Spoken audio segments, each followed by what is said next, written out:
Recently, the National Corvette Museum recognized the 5-year anniversary of the sinkhole that swallowed 6 collector cars. Katie Ellison joins us. She is the Marketing and Communications Manager at the National Corvette Museum. And by the way, that's where we're coming to you from, the Corvette Cafe here at the NCM. This is Coffee Near Me. I'm Barbara Deeb. And we're really excited to learn about this. First of all, thank you for hosting us. This is a lovely place and so appropriate. You know, it makes you feel like you're in the home of Corvettes. Yes, it just feels absolutely. right. So before we get started though, I have to ask you this question because you've been here a little while. Some of the people that we've spoken with while we've been here, we talked about what the Corvette means to them, whether you own one or not, or whether you have dreams of owning one. There's just something special about this iconic American sports car. For one man, it was freedom. After he got out of the war, he used his monies to buy a Corvette and be on the open road. For others, it's family, the Corvette family. Do you have a particular place where the Corvette sits? I think it's pride, and we were just talking about this recently. I mean, people in our community should be very proud that that car is built here, that we have this museum here, because I feel like a lot of us take it for granted. And this museum is so iconic to people all over the world. And people think of the people that build the cars or the people that work at the museum as a sort of celebrity in the world of Corvette.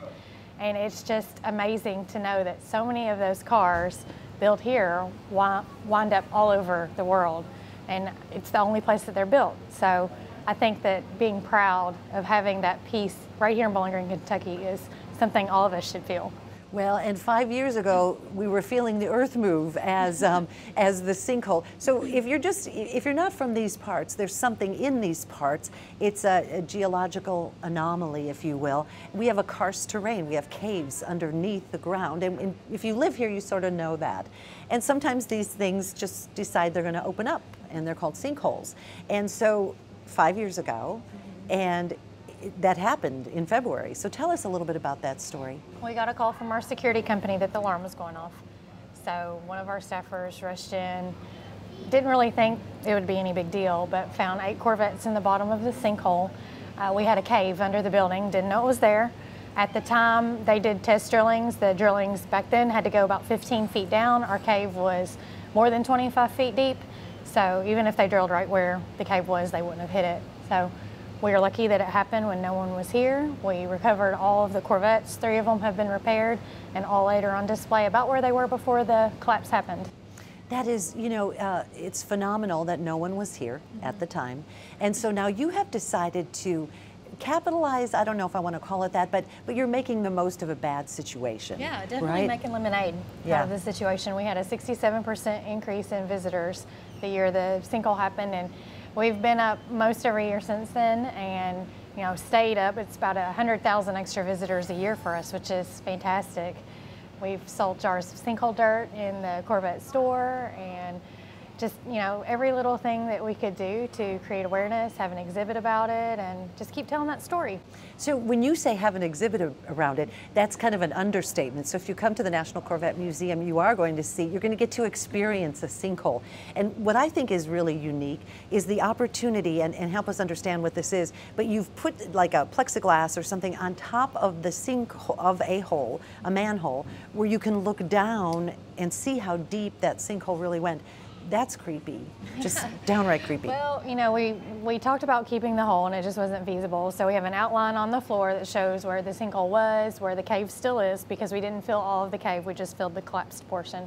And then we put in a manhole, which allows us to go down in there and access a portion of the cave anytime we need or want to. For monitoring purposes? Yes. And, okay. Yes, and just in case, because we could.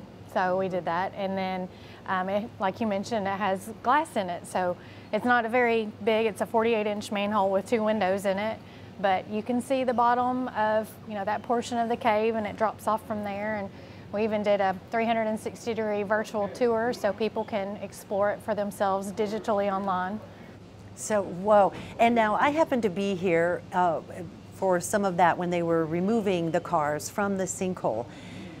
And it was really eerie. It was, I don't know how to describe it, but those huge cranes going down in there, it was almost as if searching for a body, and suddenly this crumpled car would come up and people there would gasp.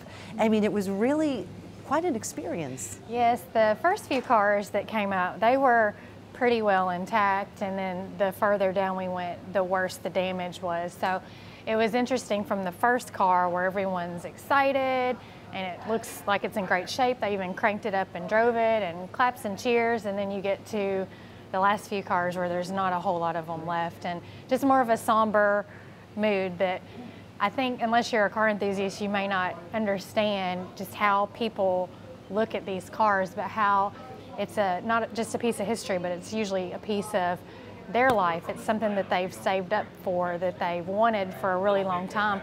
For a lot of people, they don't have kids, they have cars, and those cars become their babies. So we had a lot of car enthusiasts that were very upset about it happening, and we even got some sympathy cards in the mail from it. Is that right?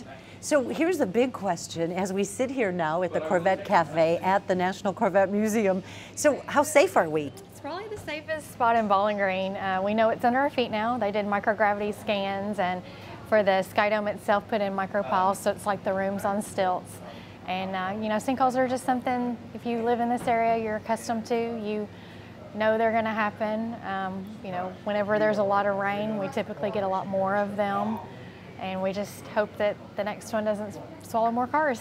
There you go. If there's a next one. If there's a next one. Katie Ellison joins us. She's the Marketing and Communications Manager at the National Corvette Museum. We are coming to you from Corvette Cafe at the NCM, and this is Coffee Near Me. I'm Barbara Deed. Keep the conversation going in the comments section, and thank you so much for hosting us. Thanks for coming.